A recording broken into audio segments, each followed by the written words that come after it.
중세 시대 때 가장 유명한 순례지 그 세 군데 있었잖아요. 그 예루살렘, 로마하고 산티아고. 산티아고는 전 꼭 한번 가보고 싶어요.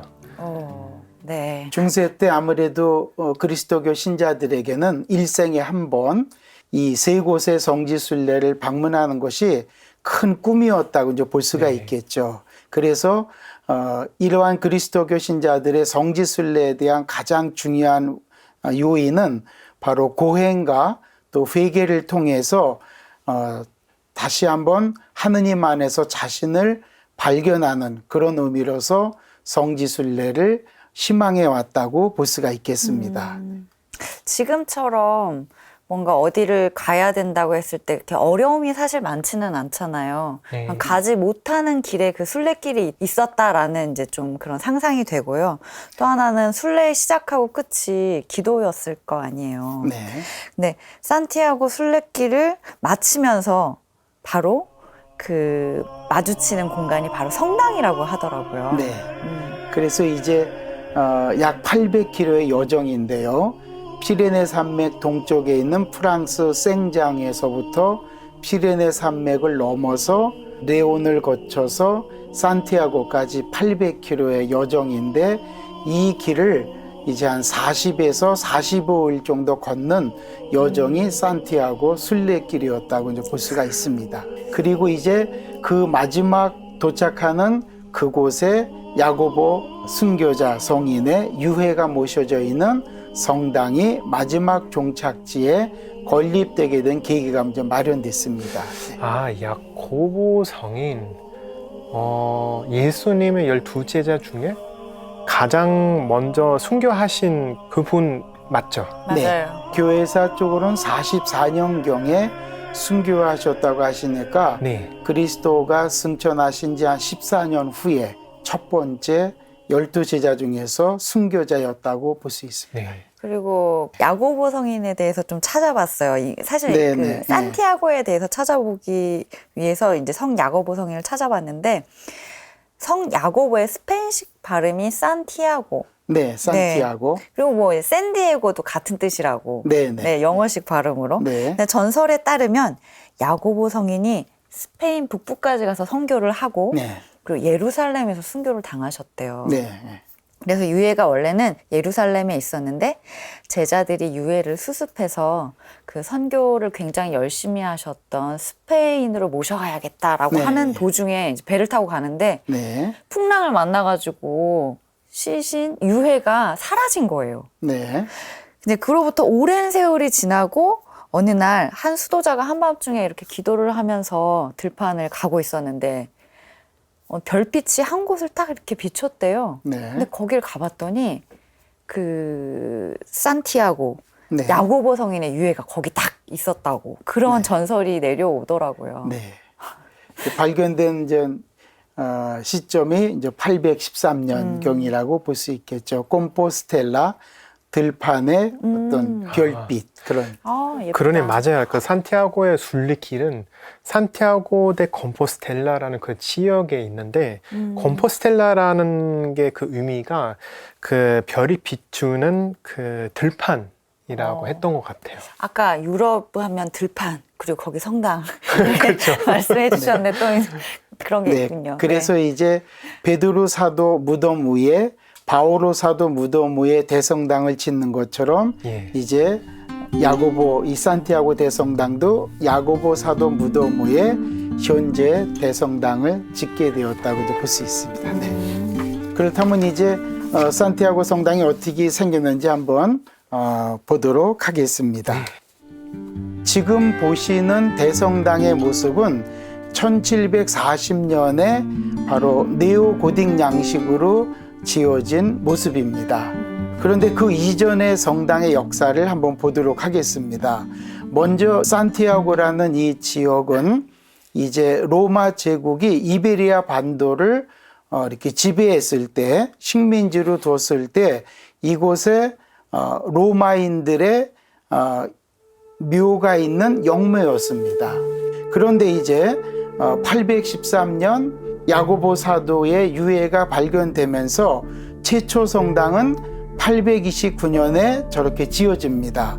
성당이 아주 단순하게 지어지는데 주변에는 타원형의 그런 어떤 목책의 구성을 보여주고 있습니다. 네, 두 번째는 이제 1071년부터 1152년에 지어진 로마네스코 성당의 모습입니다. 네, 그래서 성당 좌측에는 세례당도 준비가 되어 있고, 그 다음에 목책이 아니고 이제 석축으로 된 이렇게 그 타원형의 그런 어떤 석축 성벽도 마련되었습니다. 그리고 나서 이제 고딕으로 확장되는 것이 13세기입니다. 저 그림에 보시면 녹색과 붉은색이 제단 공간이 더 확장되는 모습을 볼 수가 있습니다. 그리고 이제 16세기 때는 광장이 형성이 되어지고 두 개의 종탑이 보여지는 모습을 볼 수가 있습니다. 그리고 나서 이제 1740년 18세기 때 바로코 양식의 정면도 양옆에 종탑이 구성이 되고, 그 가운데에 있는 산티아고 야고보 사도의 동상이 배치가 되었다고 볼 수 있습니다. 네, 우선 내부 평면도를 보도록 하겠습니다. 네, 내부 평면도에서 보면은 성당의 길이가 약 100m입니다. 100m이고, 그 다음에 폭이 70m, 그리고 정면도의 종탑의 높이가 75m입니다. 그래서 보니까 대성당의 면적을 여기서 보니까 약 7,000제곱미터, 그러니까 2,121평이니까 명동 대성당의 5배 정도의 크기라고 볼 수가 있습니다. 크기는 커요. 엄청 크네. 네, 산티아고 대성당의 내부 평면도를 보시는데, 우선 가장 중요한 평면의 변화가 라틴 크로스라는 그런 평면입니다. 그래서 라틴 크로스는 예수님의 몸을 상징적으로 보여주는 것입니다. 제단 쪽이 예수님의 머리, 그 다음에 양쪽의 트란셉트가 양팔, 그리고 출입문서부터 신자석과 통로는 몸통에 해당된다고 볼 수 있습니다. 그래서 명동 성당도 이제 라틴 크로스의 모습을 보여주고 있습니다. 그래서 가장 평면의 변화는 바실리카 양식에서는 직사각형의 모습인데, 그 직사각형에 이제 트란셉트, 양팔에 해당되는 부분, 그 다음에 제단 공간이 확장되어지고 제단 양옆에 5개의 소성당을 볼 수가 있습니다. 이렇게 평면의 변화가 이루어졌다고 볼 수가 있습니다. 네. 로마네스코 성당의 평면도의 가장 중요한 특징은 바로 예수님의 양팔에 해당되는 트란셉트 공간. 그래서 트란셉트 공간은 순례자가 많기 때문에 좌우측에 광장도 형성이 되고 순례자들이 나갈 수 있는 출입문도 구성이 되었습니다. 그 다음에 제단이 많이 확장되는 모습을 볼 수가 있습니다. 네, 그리고 이제 신자석에 해당되는 공간과 그 다음에 신자석 오른쪽에 아일 공간이라는 통로가 있습니다. 저 통로에는 순례객들이 바로 야고보 사도 유해를 이렇게 경배할 수 있는 그런 어떤 통로 개념을 가지게 된다고 볼 수 있습니다. 네. 또한 이제 산티아고 데 콤포스텔라 이 도시는 대성당을 중심으로 해서 성곽 도시로 구성이 되어 있습니다. 그것은 이제 대성당을 보호하는 방어적인 의미도 있고 시민들을 보호하는 그 당시 유럽 사회가 많이 보여주고 있었던 특징을 이곳에서도 볼 수가 있습니다. 중간 좌측에 산티아고 대성당과 광장이 있고 그 주변은 타원형으로 된 그것이 바로 성곽도시의 형태를 보여주는 모습입니다. 그 다음에는 이제 넓은 광장을 볼 수가 있고요. 광장에서 대성당으로 올라가는 층계가 있습니다. 그리고 대성당이 라틴 크로스, 이제 그러한 그 십자 형태로 보시면 이렇게 확인이 되고, 오른쪽에 미음자로 된 것은 회랑입니다. 성당 우측에 있는 공간이고, 그 다음에 회랑 뒤편에 보이는 것이 시계탑입니다. 그쪽에도 광장이 또한 있습니다. 그러네요. 순례객들이 오른쪽 트란셉트로 나와서 광장에 잠시 머물 수 있는 부분이 바로 이렇게 광장과 정면도를 지금 볼 수가 있습니다. 지금 현재 광장과 정면 파사드를 보여주고 있습니다. 광장이 굉장히 넓고 대성당 양옆에 있는 공간은 나중에 추가적으로 건축된 공간입니다. 그리고 1740년에 바로코 양식으로 되어 있는 종탑이 양면에 있고, 가운데에 이제 정면도 제일 상단에는 이제 야고보 사도의 동상이 배치되어 있는 모습을 볼 수가 있습니다. 네, 그리고 이것은 중앙 출입문입니다. 그래서 굉장히 아주 문이 견고하게 되어 있고 십자 형태의 모습을 그러네요. 볼 수가 있죠. 네, 그리고 이곳은 출입문을 들어가서 영광의 문이라는 또 문이 있습니다. 그 영광의 문 가운데에 야고보 사도의 동상이 있고, 그것을 순례객들이 만지고 들어가기 때문에 저것은 굉장히 지금 반질반질하게 대리석이 아주 달아있는 모습입니다. 야고보 사도 위에는 팀파눔이라고 석재로 된 조각이 있는데, 반타원형의 그 팀파눔 가운데는 예수 그리스도의 모습이 저렇게 조각이 되어 있습니다. 오른쪽 사진입니다. 그리고 천장을 보시면 교차볼트의 모습을 볼 수가 있죠.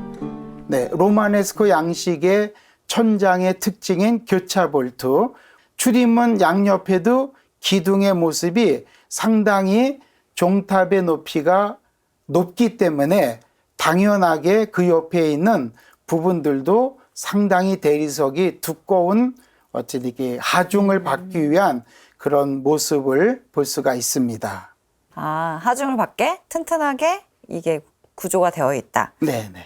아, 저는 로마네스크 양식하면 떠오르는 특징들이 없었는데, 그냥 보통 하는 말이 돌로 지었기 때문에 굉장히 육중하다, 뭐 무겁다, 이런 느낌을 받는다고 하는데, 지금 보니까 그냥 건물 자체가 하나의 조각품, 이런 느낌이 많이 드네요. 예술 작품 같아요. 네. 네, 그리고 또 건축적으로 중요한 게, 그러니까 로마네스크 시대 때 지금 우리 들었던 거는 이 교차볼트 썼다고 그 이제 말씀을 하셨잖아요. 좀 어려워요. 그러니까 그건 네. 굉장히 건축적으로 중요한 요소예요. 왜냐면은 그 로마 시대 때 그러니까 기둥 위에 안전하게 돔을 어떻게 올리느냐 그런 고민을 했을 거 아니야. 왜냐면은 네. 로마 시대 때 썼던 거 이렇게 그 원형 볼트 있으면은 옆으로 벌어지는 그 형상이 이루어지잖아요. 네. 그래서 그 버팀벽을 이렇게 만들었어요. 그 힘을 받기를 위해서. 근데 로마네스크 시대 때 그 새로 그 개발을 한 게 이 교차 볼트 하면은 이렇게 양 옆으로 벌어졌던 그 힘 이렇게 이렇게 원형 하나 이렇게 원형 하나 겹치게 하면은 그 힘이 이렇게 네 군데로 이렇게 나눠서 가요. 네.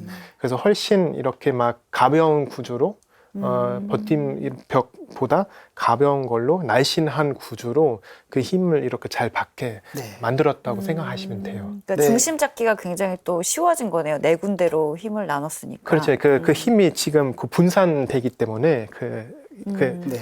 양쪽으로만 갔던 힘이 이제 앞, 뒤, 좌우로 이렇게 분산돼요. 약간 사람들의 사고가 2차원에서 3차원으로 바뀐 것 같은 느낌이 들어요. 네. 혁신이네요. 그 성당 건축 그만큼 이 특히 건축의 이렇게 발전, 그 힘하고 하중하고 이런 거 어떻게 가는지 그 이해가 정말 시대마다 이렇게 올라가는 거 볼 수 있기 때문에 그러니까요. 그 건축가로서도 굉장히 흥미로운 곳이에요. 네, 그러면 지금 문화까지 왔으니까 성당 안으로 이제 들어가 볼까요? 네, 이제 성당으로 들어왔습니다. 내부 전경을 보여드리도록 하겠습니다. 석재로 이제 기둥을 저렇게 구조를 형성했고, 이제 저 석재 중간중간에는 아치로 구조가 되어 있습니다. 그 다음에 그 기둥 위에 창호가 배치가 되어 있습니다. 창호가 왜냐하면 채광이 되어야 되기 때문에 오늘날과 같은 그 전기 시설이 없었기 때문에 그 다음에 신자석이 보이고 있습니다. 의자가 양옆으로 보이고 있죠. 그 다음에 신자석 좌우측은 바로 통로 공간입니다. 순례객들이나 신자들이 다닐 수 있는 통로 개념입니다. 그리고 이제 신자석 저 끝부분에 파이프 오르간이 배치된 것을 볼 수가 있습니다. 그리고 제단이 보이고 그 다음에 상부에는 이제 천장을 볼 수가 있습니다.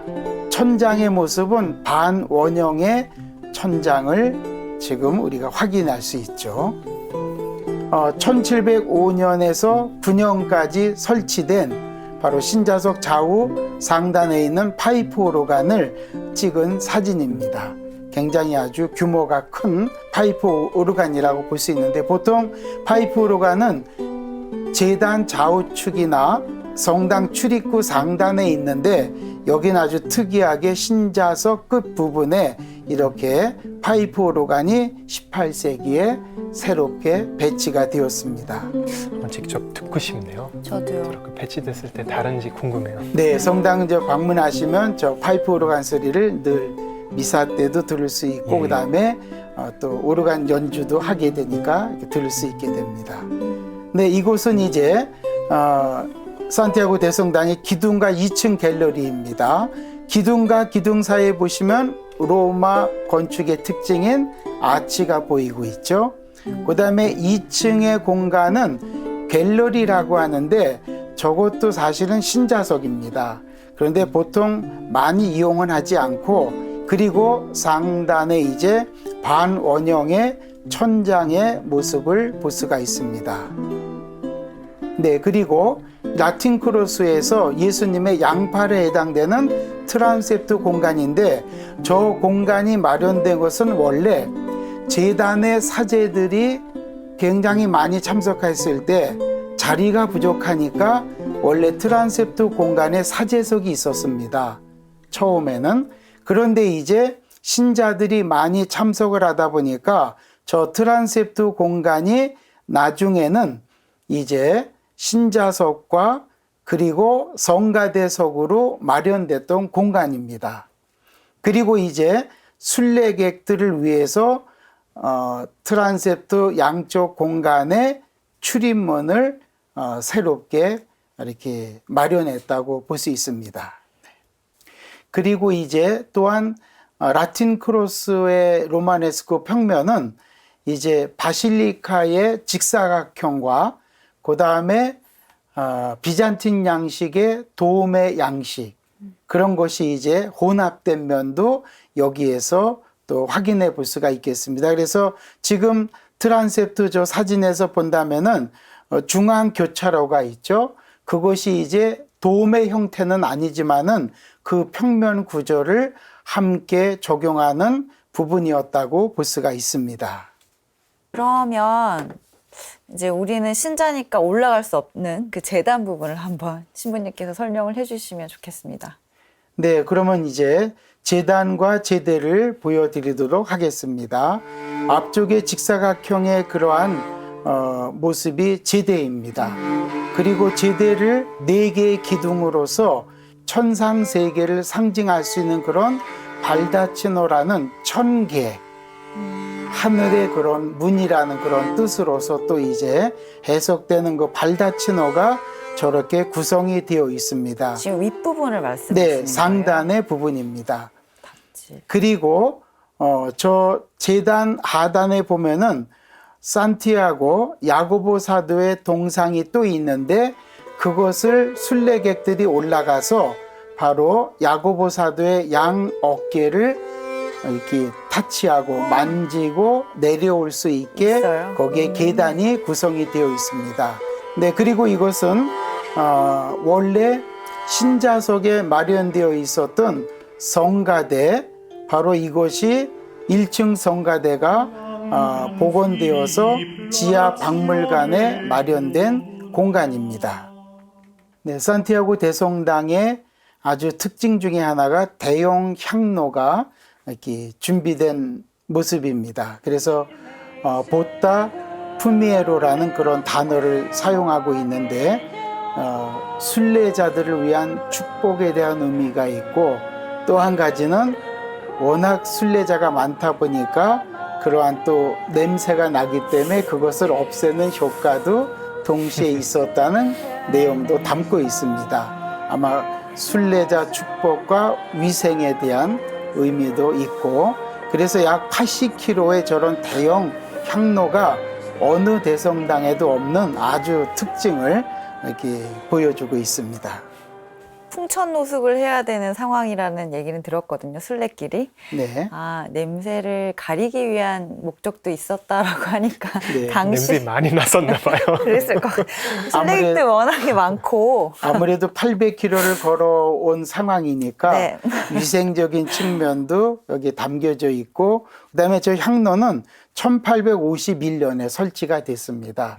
처음부터 설치된 것이 아니고 아마 순례객들이 지속적으로 많아지면서 그런 의미가 적용됐다고 볼 수 있습니다. 네, 또한 제이실도 보여드리겠습니다. 원래 유럽을 순례하다 보면 저 제이실은 잘 안 보여줍니다. 왜냐하면 대성당의 제이실은 아주 유명한 화가들의 그림도 있고 조각이라든지 보물급에 해당되는 여러 가지 내용들이 있기 때문에 잘 개방하지 않는데, 저것은 아주 굉장히 감사한 마음으로 개방을 해 주었기 때문에 사진을 찍은 내용이고, 제의를 입고 계시는 이렇게 주교님의 모습을 사진을 찍은 내용입니다. 네, 그리고 이제 제단 지하에는 베드로 대성당과 바오로 대성당처럼 그 제단 지하에 유해가 모셔져 있는데, 여기에도 야고보 사도의 유해가 모셔져 있는 제단 하부의 지하 성인 무덤 공간입니다. 많은 순례객들이 바로 통로가 2개가 있어가지고 좌측에서 들어가서 우측으로 나가게 됩니다. 동선이 겹치지 않기 위해서.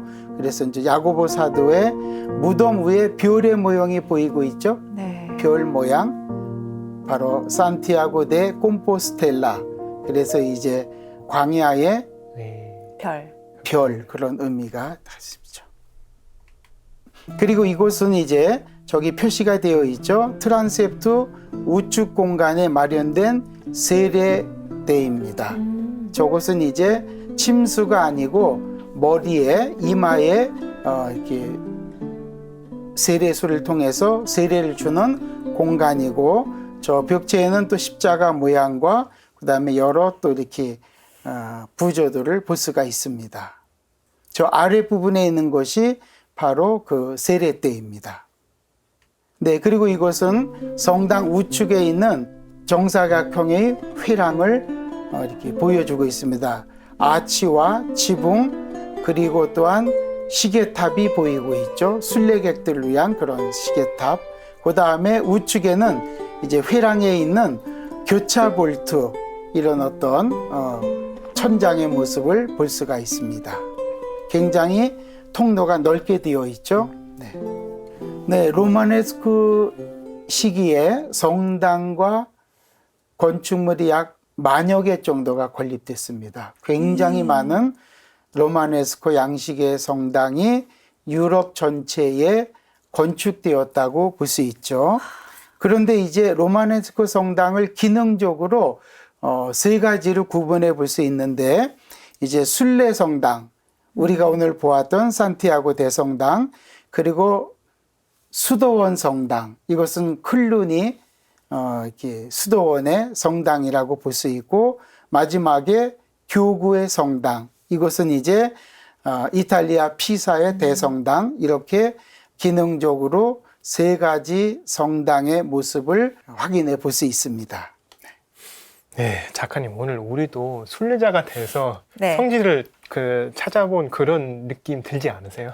네, 저는 사람이 너무 많았다라는 이야기를 듣고 이제 지금 팬데믹이 왔는데 아주 차분하게 둘러볼 수 있어서 되게 감사한 시간이었어요. 네.